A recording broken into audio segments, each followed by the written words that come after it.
Apa yang membuat sebuah bangunan berdiri tegak? Hai, nama saya Angelica Ursula dengan NIM 104060085 dari mata kuliah Teknologi Bangunan kelas TAC.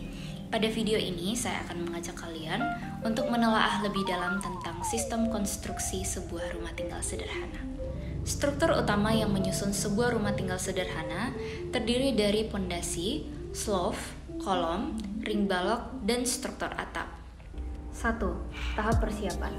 Pengerjaan sebuah bangunan diawali dengan tahap persiapan yang berupa pemasangan baut plank dan penggalian pondasi. Baut plank berfungsi untuk menentukan titik as bangunan atau sebagai acuan pembangunan dalam menentukan fondasi, slope, kolom, dan dinding bangunan. Baut plank berperan penting sebagai patokan dalam penentu ketinggian, pengukuran lebar dan panjang, serta penentu titik struktur yang satu dengan yang lain. Selanjutnya, pekerjaan pondasi. Pondasi bangunan merupakan bagian bangunan yang mempunyai fungsi untuk menerima beban sehingga akhirnya diteruskan ke tanah dasar. Jenis pondasi sendiri ada beberapa macam, tergantung kondisi tanah dan bangunannya. Galian tanah untuk pondasinya disesuaikan dengan ukuran pada gambar atau sampai ketemu tanah yang keras. Jika dibutuhkan untuk memadatkan daya dukung yang baik, dasar galian perlu dipadatkan atau bisa juga ditumbuk. Apabila galian melebihi batas dari kedalamannya, maka perlu dilakukan penimbunan kembali serta dipadatkan sampai bisa mencapai kepadatan maksimum. Hasil galian yang akan dipakai untuk penimbunan harus diangkat langsung pada tempat yang sudah direncanakan, sedangkan hasil galian yang tidak bisa digunakan untuk penimbunan harus disingkirkan. Susunan pondasi batu kali yaitu pasir uruk, anstampang, dan dilakukan pembesian. Diikuti pemasangan bekisting dan dicor. Komposisi pasangan pondasi batu kali. Urukan pasir setebal 10 cm pada bagian bawah, pasangan enstemping atau batu kosong dengan ketebalan 20 cm di atas urukan pasir, pasangan batu kali berbentuk trapesium dengan campuran batu kali, pasir, dan semen, biasanya dipakai dengan komposisi 1:3:10 dan ketinggian 1-1,5 meter, bisa lebih, tergantung pada kondisi atau kontur tanah. Kemudian lebar bagian atas minimal 30 cm, lebar bagian bawah tergantung ketinggian. Selanjutnya pekerjaan bekisting, pembesian, dan pengecoran slope. Slope adalah struktur pengikat di atas pondasi. Bahan slope terdiri dari beton dan besi, atau yang sering disebut beton bertulang. Fungsi slope adalah menyalurkan beban di atasnya secara merata kepada pondasi, sehingga apabila terjadi pergeseran tanah ataupun lainnya, bangunan tetap kokoh dan meskipun terjadi pergeseran, akan terjadi secara bersama-sama sehingga bangunan akan tetap baik dan aman. Penyambungan yang benar pada proses pekerjaan pemasangan besi slope ialah adanya pengait yang panjangnya minimal 50 cm di antara dua ujung besi. Besi tersebut bertemu dengan setiap ujungnya dibengkokkan 2 cm sebagai pengait. Dimensi slope yang sering digunakan pada rumah tinggal sederhana adalah lebar 15 cm, tinggi 20 cm, besi beton tulangan utama menggunakan 4D10, behel pada slope menggunakan D815 dengan jarak antar sekang 15 cm. Proses pekerjaan pemasangan besi slope biasanya dilakukan setelah permukaan pondasi batu belah dibersihkan dari kotoran. Pekerjaan kolom. Fungsi kolom adalah sebagai penerus beban seluruh bangunan ke pondasi. Beban sebuah bangunan yang dimulai dari atap akan diterima oleh kolom. Kolom praktis merupakan struktur bangunan yang berfungsi untuk meningkatkan perkakuan dinding terhadap gaya lateral. Kolom praktis ini lazimnya dipasang pada dinding dengan jarak pemasangan 3-4 meter atau setara dengan luasan dinding 9 meter kuadrat. Biasanya kolom praktis dibuat dengan ketebalan sesuai dinding sehingga keberadaannya dapat disembunyikan. Sedangkan untuk bentuknya, rata-rata kolom praktis dibuat dengan bentuk persegi sehingga dapat menahan beban gaya dengan baik. Kolom praktis sebenarnya tidak dirancang untuk menahan gaya aksial yang bekerja pada bangunan. Namun pada kenyataannya kolom ini juga akan tetap menerima gaya aksial. Contohnya pada konstruksi rumah satu lantai yang sederhana, di mana kolom praktis pada bangunan tersebut pun turut ikut dalam menahan beban ring balok dan atap bangunan. Untuk spesifikasi kolom adalah ukuran kolom 15 x 15 cm, diameter tulangan utama adalah baja 10 mm, diameter tulangan behel baja 8 mm, jarak antara tulangan behel 15 cm, tebal selimut beton dari sisi terluar 15 mm. Pekerjaan dinding. Dinding berfungsi sebagai pembatas dan tidak menopang beban. Dinding terbuat dari pasangan batu bata yang direkatkan oleh spesi atau siar dengan perbandingan campuran 1 semen banding 4 pasir dan air secukupnya. Luas dinding maksimal adalah 9 meter kuadrat sehingga jarak paling jauh antar kolom adalah 3 meter. Pengerjaan dinding tidak secara langsung dilakukan hingga selesai, namun dilakukan secara bersamaan dengan pengecoran kolom dan pemasangan kusen. Penerapan truss ram. Truss ram adalah dinding plester tahan air yang dibuat dari campuran semen dan pasir untuk diaplikasikan pada dinding batu bata. Umumnya, bagian dinding ini terletak tepat di atas loft. Dinding ini memiliki ketahanan yang baik dan diperuntukkan untuk menahan air karena bersifat tidak menyerap air. Lokasi penerapan truss ram biasanya tepat di atas loft dengan ketinggian 0,20 meter di bawah lantai dengan 0,20 meter di atas lantai. Namun, ada juga penerapan pada ruangan-ruangan atau konstruksi tertentu yang membutuhkan penambahan plester anti air secara khusus. Contohnya seperti kamar mandi yang memang kondisi ruangannya selalu lembab dan memiliki intensitas interaksi dengan air yang tinggi. Umumnya, truss ram pada kamar mandi dibuat setinggi 1,5 meter. Selain itu, plester truss ram juga bisa diaplikasikan pada dinding kolam renang untuk mencegah kebocoran. Berikutnya, pemasangan kusen. Pada hakikatnya, dinding tidak bisa dibangun sekaligus. Ada tahapan-tahapan dalam pembangunan dinding. Ada fase di mana pembangunan dinding tertentu untuk pemasangan kusen. Biasanya hal ini terjadi jika kusen yang digunakan bermaterial kayu. Apabila menggunakan kusen logam, dinding akan dibangun dengan menyisakan bolongan untuk pemasangan kusen setelahnya. Proses pemasangan kusen. Perentangan benang berjarak separuh dari tebal kusen terhadap as bopleng untuk memilih kedudukan kusen. Pemasangan angkur pada kusen secukupnya. Mendirikan kusen dan tentukan tinggi kedudukan kusen pintu yaitu 2 meter dari tinggi bopleng. Menyetel kedudukan kusen pintu sehingga bangun tegak dengan pemakaian unting-unting. Pemasangan skur sehingga kedudukannya stabil dan kokoh. Dan pemasangan patok untuk diikat bersama dengan skur sehingga kedudukan menjadi lebih kokoh. Balok latte atau balok lintel atau rolakan. Ukuran balok latte yaitu 15 cm x 15 cm setelah finishing plester dan aci.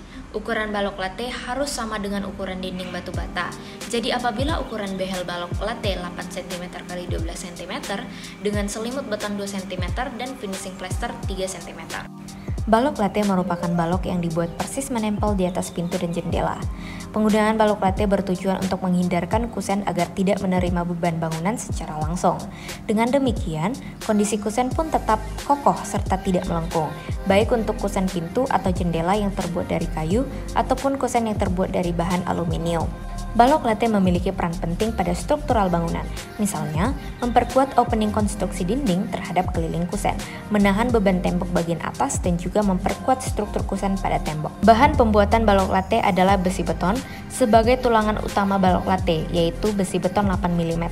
Bila menggunakan besi beton yang lebih besar, akan membuat tidak efektif secara konstruksi, karena luasan kebutuhan tulangan besi beton maksimal adalah 8% dari luasan permukaan beton, sehingga bila menggunakan besi beton lebih dari 8 mm akan membuat konstruksi beton menjadi over reinforcement. Material lainnya adalah semen, pasir, beton, dan air. Balok latte dipasang di atas gawangan pintu, jendela, void di dinding, dan memiliki fungsi untuk memikul beban tembok di atas gawangan pintu jendela agar tidak menekan gawangan.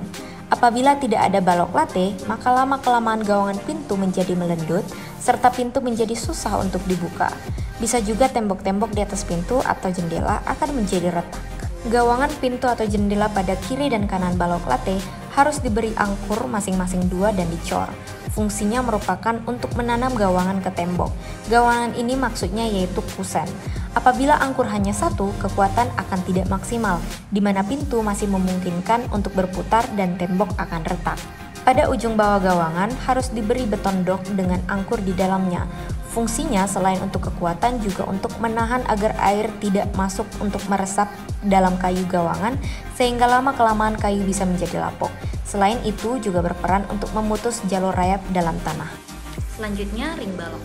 Umumnya, Di Indonesia, ring balok dipasang dengan ketinggian di atas tembok dengan ukuran 3 meter atau 3,5 meter. Sedangkan di luar negeri, ring balok dipasang di ketinggian 4,5 meter di atas tembok.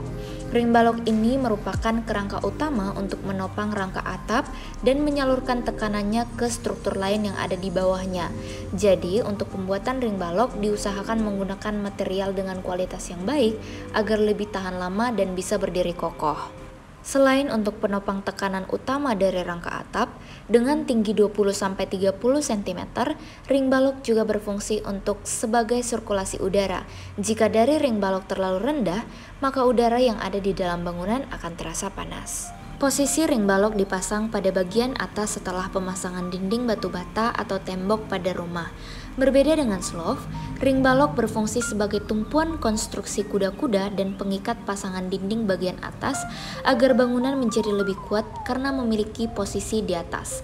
Pemasangan ring balok ini dikerjakan setelah pekerjaan dinding selesai. Peletakan ring balok harus tepat karena fungsinya sangat penting sebagai tumpuan atap. Spesifikasi ring balok. Ukuran ring balok yaitu 12 x 15 cm dengan diameter tulangan utama baja 10 mm dan diameter tulangan behel baja 8 mm. Jarak antara sengkang 15 cm dan tebal selimut beton dari sisi terluar behel 15 mm. Pemasangan bagian ujung tulangan behel pada balok pengikat atau slof, kolom, dan ring balok harus ditekuk paling sedikit 5 cm dengan sudut 135 derajat untuk memperkuat ikatan dengan tulangan utama. Struktur atap. Kuda-kuda. Kuda-kuda merupakan konstruksi penyangga utama pada atap yang berfungsi membentuk kemiringan bidang atap dan menahan seluruh beban di atasnya. Jarak peletakan tergantung dari bentang gording. Pada konstruksi kayu gording memiliki bentang 3-4 meter. Kuda-kuda kayu memiliki dimensi ukuran 812, 814, atau 815 cm. Bagian kuda-kuda. Balok gantung untuk mencegah lenturan pada balok tarik. Kaki kuda-kuda sebagai pembentuk kemiringan atap dan tampang penyangga gording. Balok gapit untuk menjepit rangka kuda-kuda agar tidak melentur ke arah horizontal. Balok sokong penyokong kaki kuda-kuda. Balok tarik untuk menahan gaya tarik kuda-kuda dan meneruskan komponen ke kolom dan dilanjutkan ke pondasi. Jenis kuda-kuda. Kuda-kuda memiliki berbagai macam bentuk yang dipengaruhi berdasarkan panjang bentangnya. Semakin panjang bentang kuda-kuda, maka akan semakin rumit pula bentuknya. Sebab beban yang terjadi akan lebih besar sehingga membutuhkan konstruksi kuda-kuda yang lebih detail.